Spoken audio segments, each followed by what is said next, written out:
காட்டுல விளையாட கருப்பம்புல் அதை மட்டும் கேட்காதுனாக்கா பயிர் எடுத்து போய் பண்ணாங்க.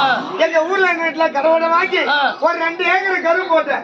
அது என்னமோ வைரஸ் நோயாம. ஆமா, அது வந்து வேரோட காஞ்சி போச்சுங்க. இதுக்கான வசனம் படுற. ஆமா, எப்போது கரும்பு காஞ்சிதோ உன் மனைவி அடுப்புக்கு வரலாமல் கஷ்டப்பட்டு கொண்டிருக்கிறது. காஞ்சி போன கரும்பு வேரோட புடுங்கி உன் மனைவி கையில் கொடுத்தா அடுப்புல வச்சா நல்லா எரியுமே.